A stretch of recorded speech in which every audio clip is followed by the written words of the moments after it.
The world around us is hostile to the Word of God and to biblical values, but we are called to be salt and light, to stand for truth in a decaying culture. We are not called to run from the fire, but be willing to step into the fire. God has placed you at this time in history on purpose and for a purpose. Join us as we get better equipped to address civics and culture from a biblical worldview. Welcome to Into the Fire, powered by Dream City Church. Let's welcome our hosts Allison Furno and Debi Vandenboom. Today's topic is the secularization of America, and I have my guest co-host with me, Sam Oriza. Hello. And we have Pastor Brad Baker, who's an associate pastor here at Dream City Church. We go way back. I've been at this church for 30 years, and you've been here that whole entire time that I've been here. Yep. And even knew my husband before I did, right? Yes, wow. that is correct. Yeah. Yes. They're from the same area of Missouri, or Missouri, if you are from there. Yes, of course. Small world. If you're from there, it ends with an A, but that's a whole separate... I mean, the actual town with 15,000 people, yeah. Yeah, a little tiny funny? town. Yeah. They were from the same Outside area. Isn't that Kansas crazy? City, Yeah. That's funny. Yeah, so anyway, off topic, but we're so glad that you're here with us today. Exciting. I'm really excited to be here, so thanks for having me. Yes, happy to have you. Well, let's start with a little bit of who you are and how long you've been involved in ministry.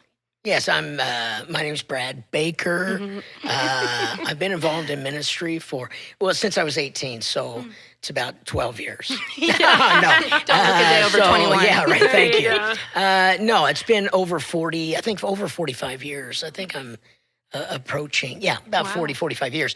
Now, most of those years, 30 of those years have been with youth. I did a youth ministry for 30 years. Okay, yeah. You were the youth pastor when my husband first started coming here. That's right. Yeah. I was 20 years youth pastor here with gosh. Pastor Tommy, and then moved into different roles after Pastor Luke came on, and have enjoyed it.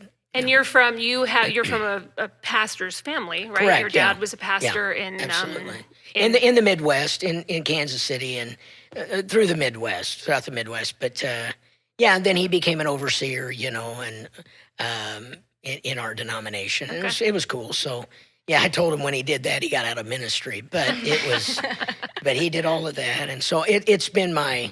Yeah, it's our family business for sure, no doubt about it. So that's awesome. And then your current family, so you're married for a very long time. Yeah, I've been married for in a month, a little over a month. It'll be 40 years. Wow. Yeah, 40 years.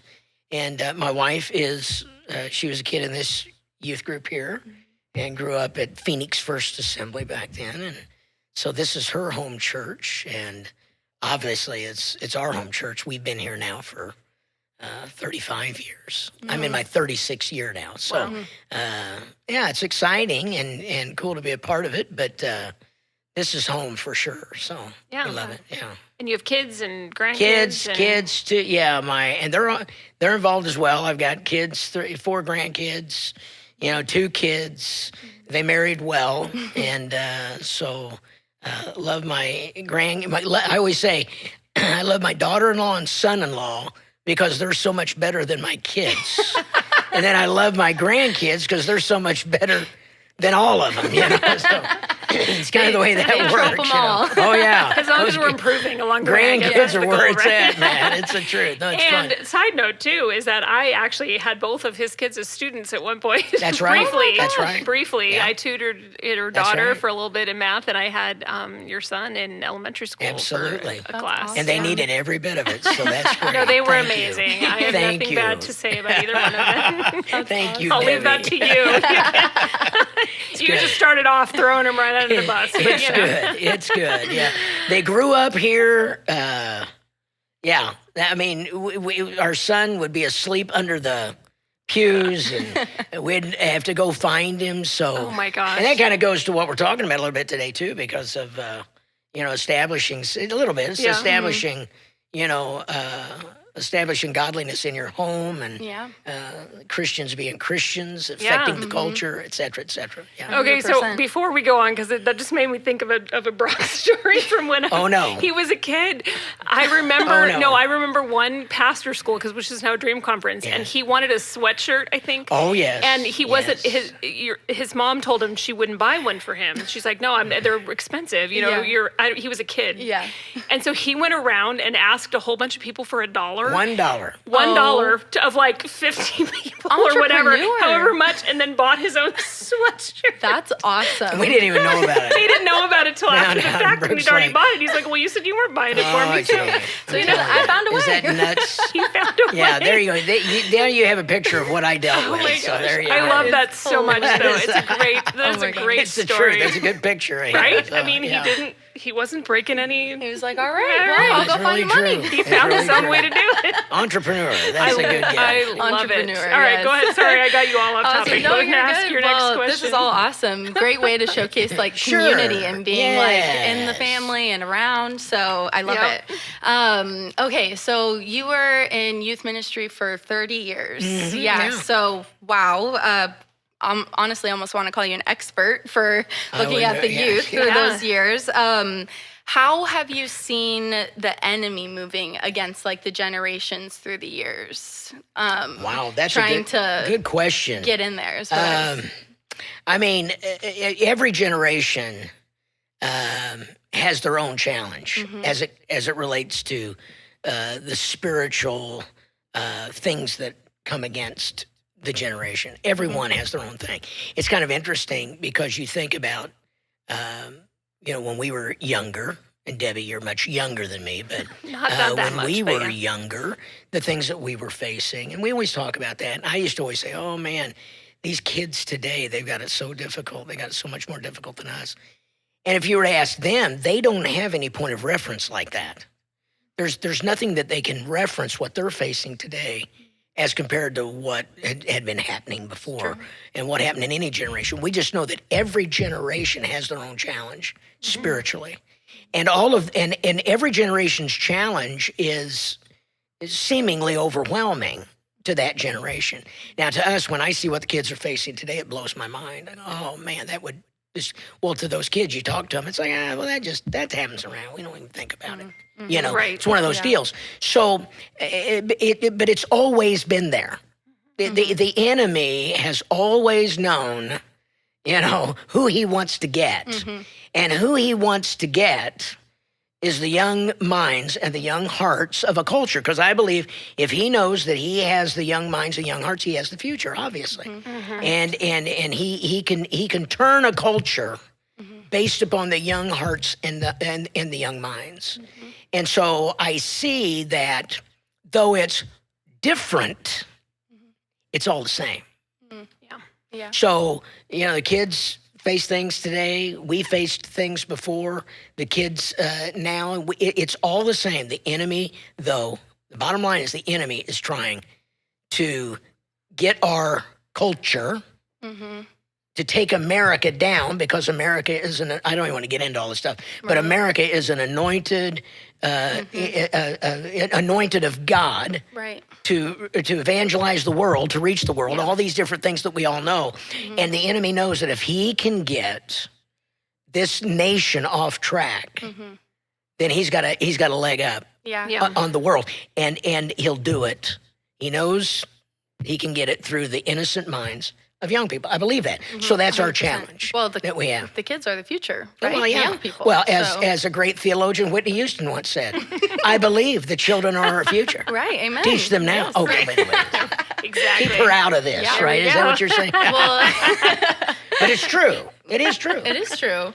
Well, and you can even just see like how the disconnect from, and I'm speaking just from me, like my peers, my age group, like we don't really like to talk to older people, or we kind of just like not alienate them, but like I've seen it is hard to have conversations. For my friends, like to talk to older people, and I'm like, no, we should. They're there to help you. Yeah. They went through life. They were in the same spot you were, thinking that you weren't going to get out of this. They've like gone through it, right? That's why we're supposed to talk to them. So absolutely, yeah.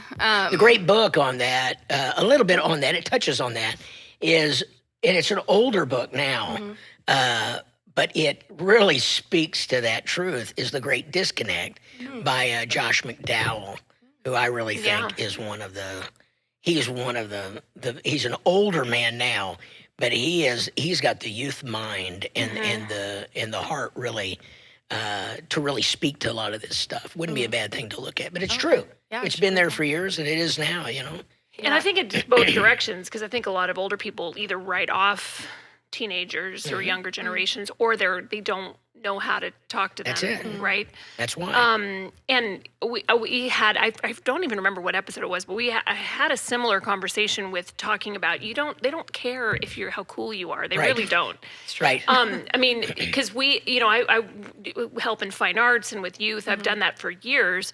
And I am not the coolest person on the earth. Oh, don't sell yourself short, Debbie. They don't care. Like it's they care that you care about them. Right. Yeah, you don't have to be you don't have to be super cool. I mean, you look at the Jordan Peterson, right? Right. Yeah. And how popular he is with younger people. He's not some, really cool. He is cool. Like but, young hip person. Right. That you He's think. not some It's young the truth. trendy like celebrity. Right. It's the truth. Right. Yeah. And so you see this where they want honest, genuine conversations and relationships that are authentic. Absolutely. They don't care whether you are up on all the current trends or fashion, icons or even if you're celebrities Canadian. or you're Canadian. Gotta help Jordan Peterson. I wasn't going to say it, but but exactly. Our 51st state. But anyway, let's move beyond that. Sorry. Who knows if Greenland might beat them out. Greenland might, but anyway, that's a whole nother topic for a whole nother time, I'm sure. But it is, you see this, you see this in a lot of the current things that which again are not all that new. They're really not most of them. True. The targeting of even with abortion and with the transgender, the gender identity, and a lot of that stuff, it's targeting the youth. It is. Right? It's why the people, the secular thinkers and atheists got into the education system so long ago, into the colleges, because they knew, and they had a decades-long plan of indoctrinating and changing the thinking of young people.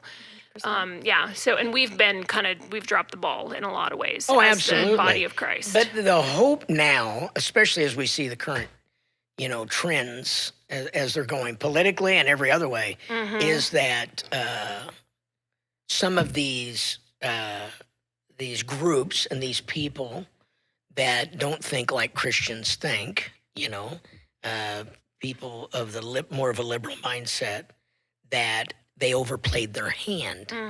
I think it's kind of like they had an inch and they wanted a mile. They got a little greedy. Yeah. And granted, it's been years, it's been decades that they've been able. I remember I was a little kid in the 70s, and even in the 60s, late 60s, I was a kid, and then in the 70s, I was like a teenager.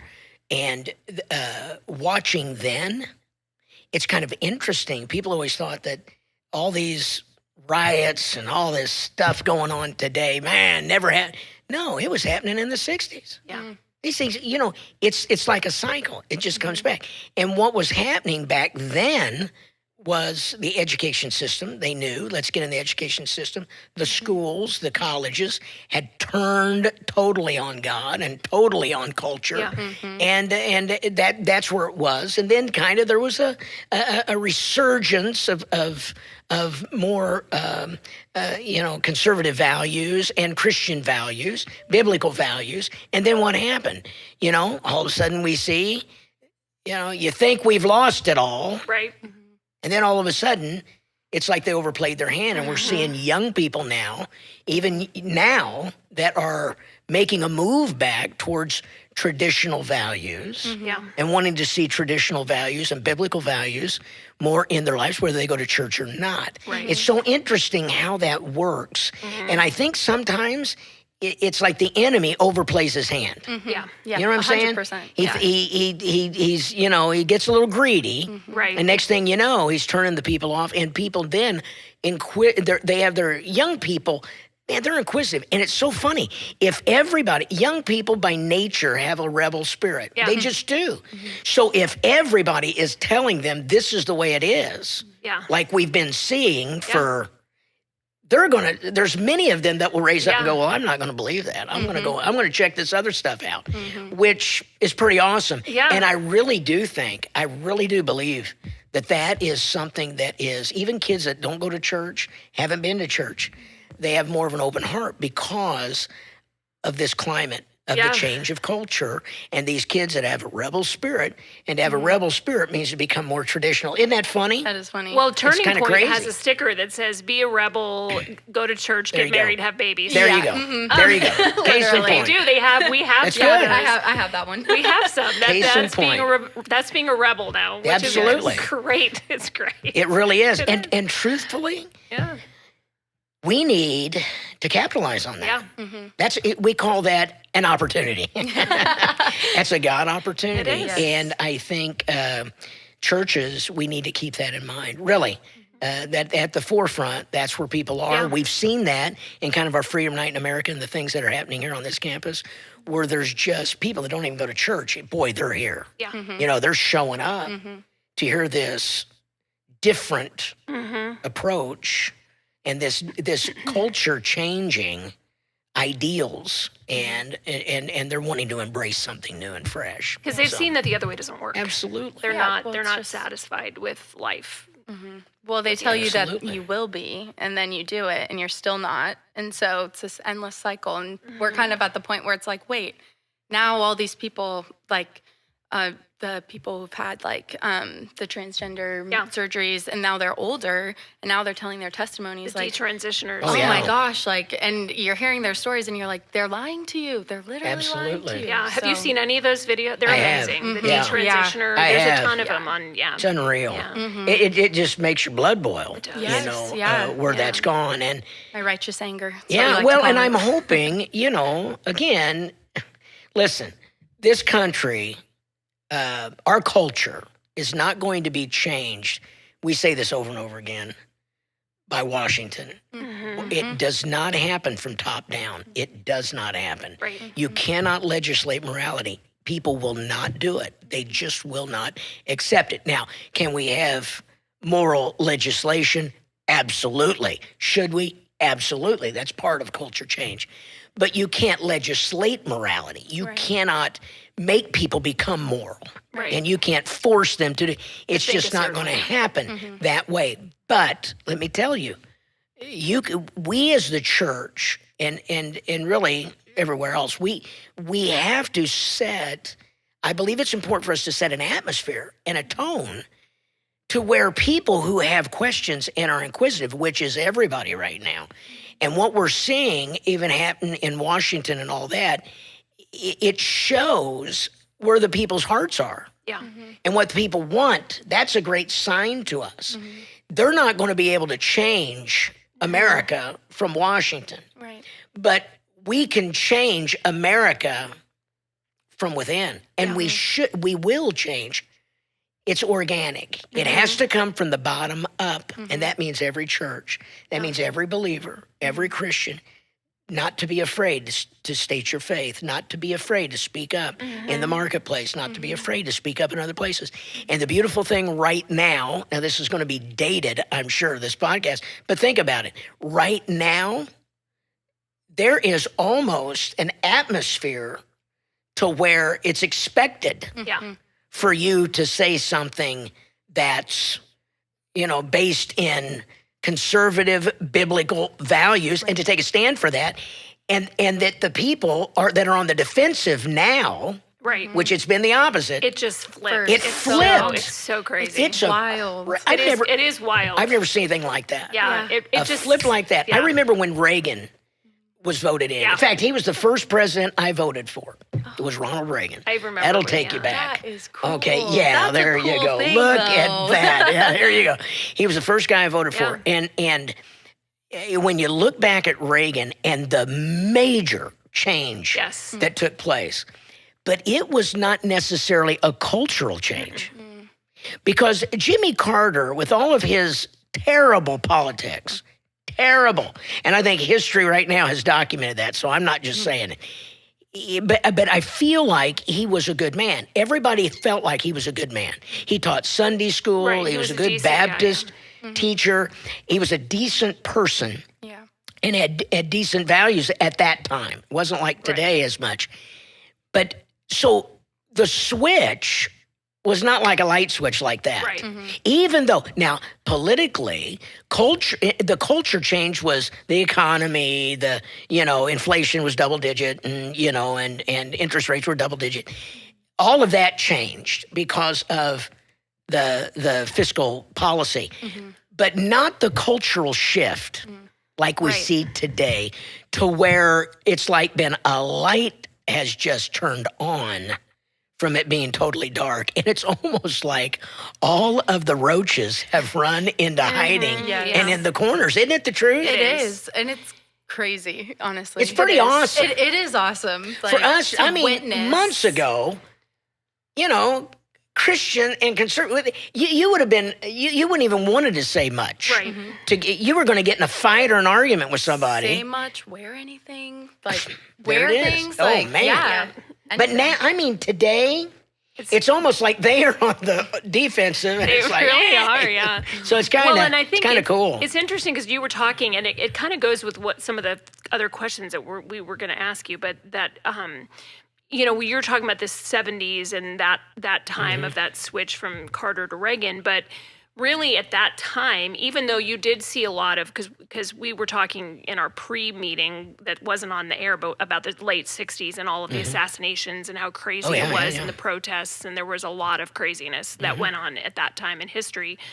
But even with that, at that time in history, you still had the bulk of America was going to church. Oh, absolutely. So you had more of, and the differences between the two parties was not so vastly different on moral issues. Absolutely. So you had different economic and political issues that were the difference between Republicans and Democrats, but they were not so far apart. Right.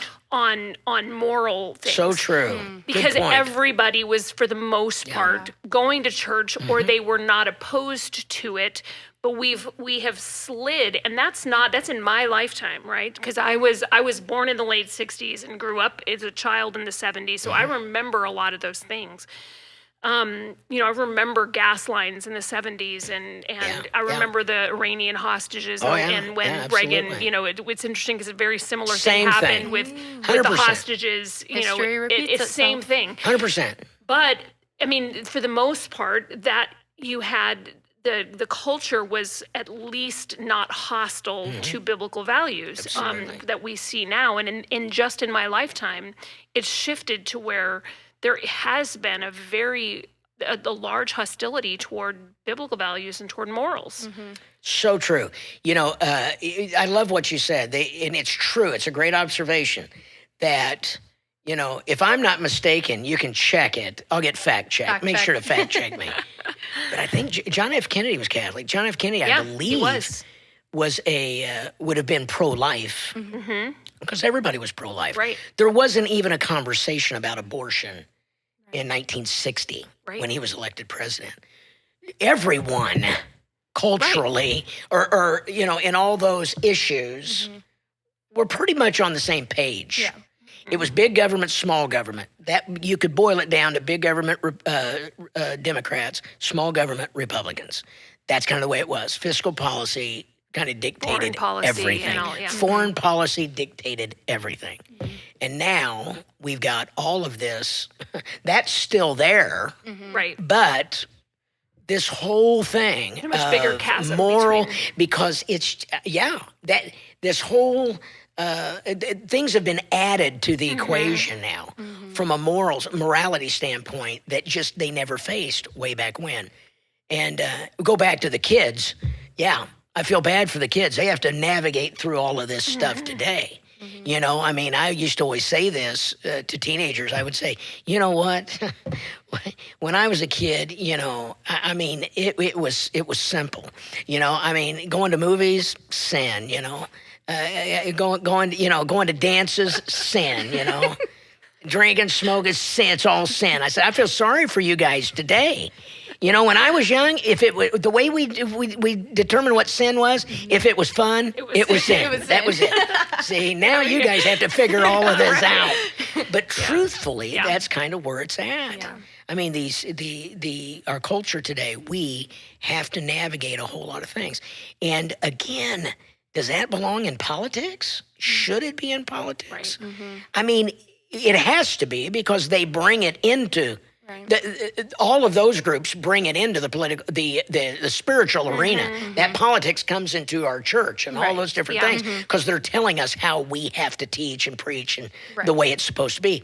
And then we are on our situation where we have to say, okay, we need to speak out. We either let that go, or we speak biblical values and speak out against that. Yeah. And that's where the church is at the dilemma, because you have a lot of churches today that say, we don't want to be in politics. Right. Well, none of us want to be in politics. Nobody wants to be in politics. But politics has come to the church, and we've talked about this over and over. Politics has been brought to the doorstep of the church. Yes, what are you going to do with it? Because they've made all of these issues that have biblical stances, they've made all of these issues their political points of view. Mm-hmm. Right. And they bring it to the church, and then they say, don't you talk about it. Are you kidding? Yeah. Mm-hmm. We got to talk about it. It's a biblical principle that we have to talk about. And so now that's what I'm loving about churches. But not all churches are doing it. Right. Mm-hmm. And of course, Charlie Kirk goes nuts on that. Mm-hmm. But, you guys need to be stepping up. And it's true. Yeah. Mm-hmm. The church needs to be the voice for, and I love this, common sense. Yeah. Mm-hmm. This is all about common sense. It is. It really is in our culture. And I feel bad for the teenagers, but if we do what we're supposed to be doing as adults, as Christians, as churches, as conservative, even if you don't go to church, if we're doing our part, then the kids will follow because it's common sense. It is. And kids aren't going to believe goofy lies forever. Eventually, they're going to come around and go, I'm kind of done with this. I'm going to go with what's real. I think social media helps with that, because they see a lot of it.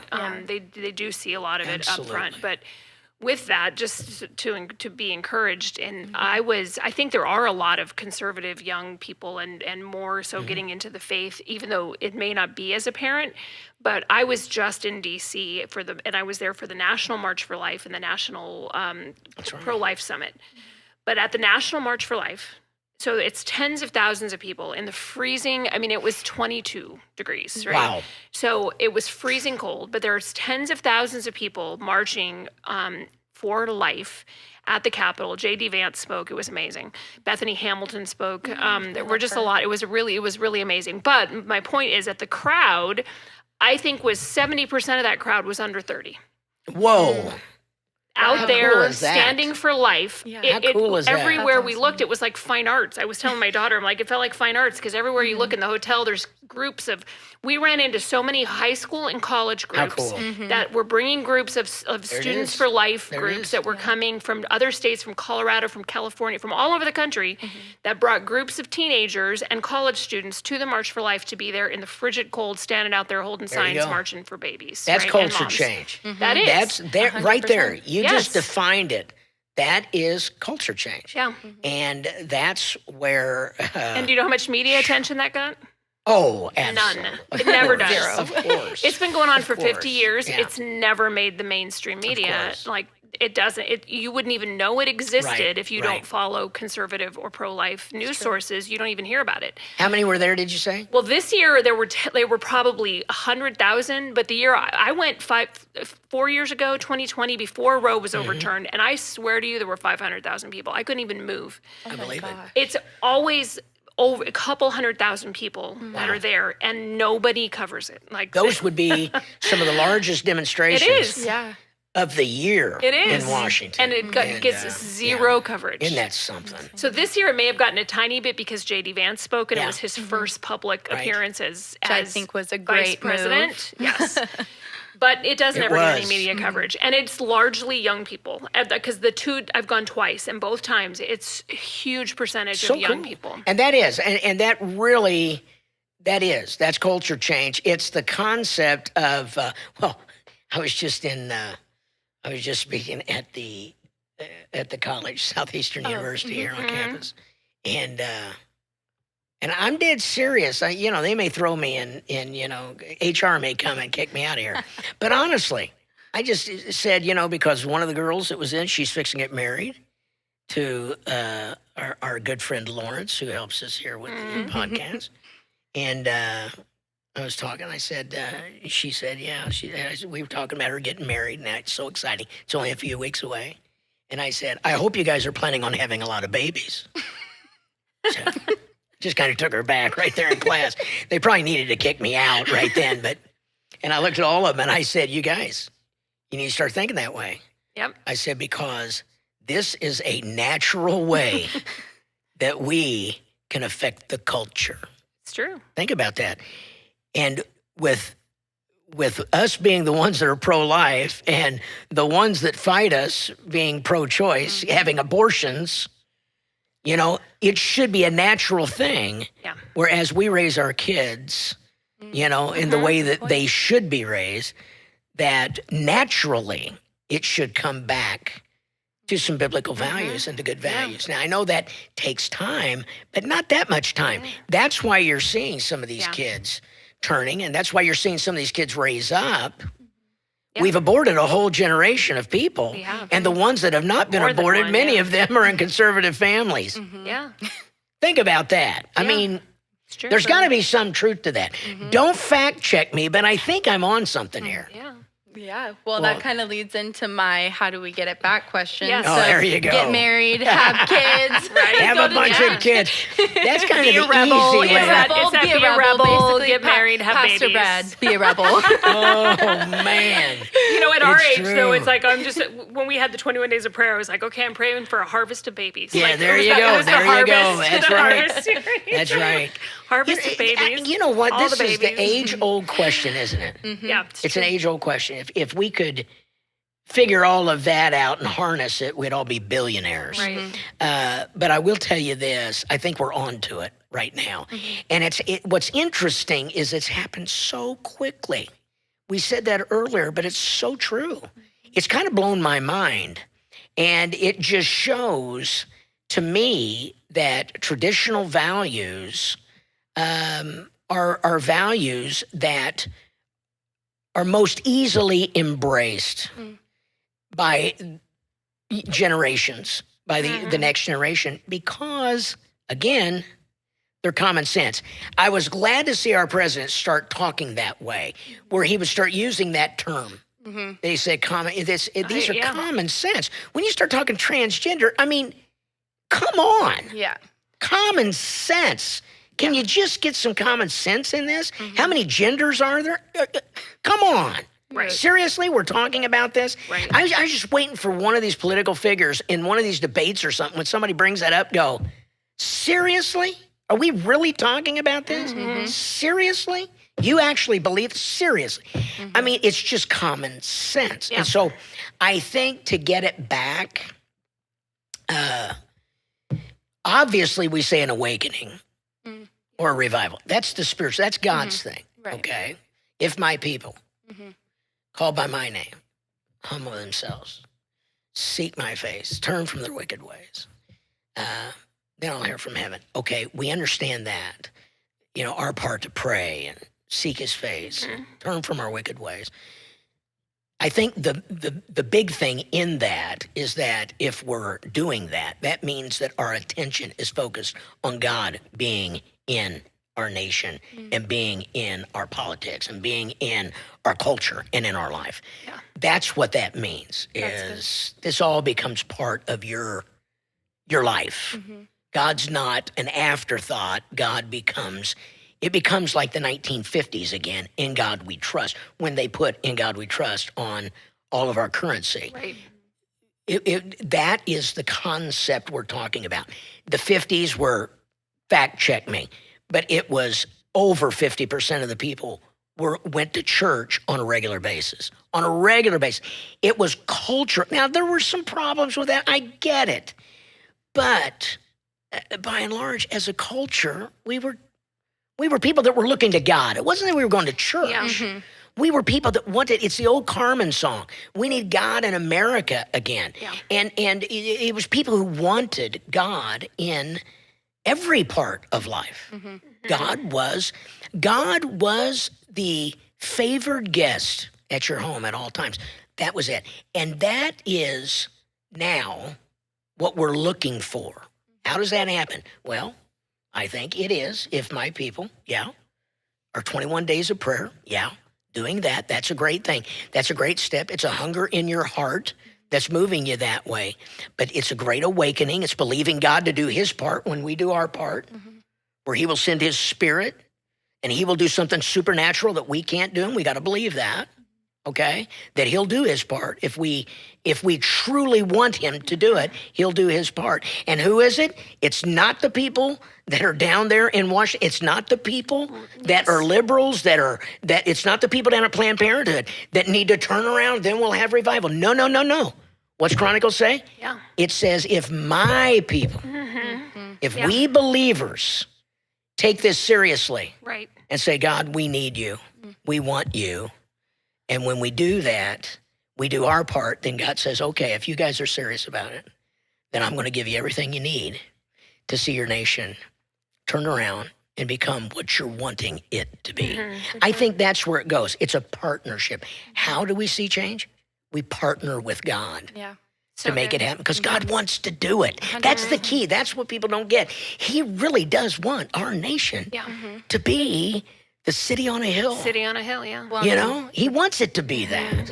Yeah. Now we're seeing it like right before our eyes too. Yeah. So it's like, it's encouraging. It's an opportunity. The opportunity is crazy right now. It really is. And we do have to capitalize on it and take advantage of it, because we're held accountable if we don't too. It's Pastor Tommy. God gave me 4 years. Help me to take these 4 years.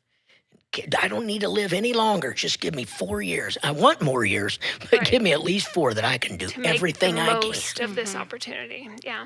Absolutely. I believe that. I think we're on it. So good. I think we're on it. So good. Well, thank you so much. This has been a great conversation. Thank you so much for joining us. Fun. I've enjoyed it. I've had fun. Yes. I hope you guys have. Lots of fun. Thank you for joining us on Into the Fire, powered by Dream City Church. You can listen to this podcast on Apple and Spotify and follow us on social media. Find all the info on the show notes. To learn more about Dream City Church, visit our website at dreamcitychurch.us. Thanks for listening.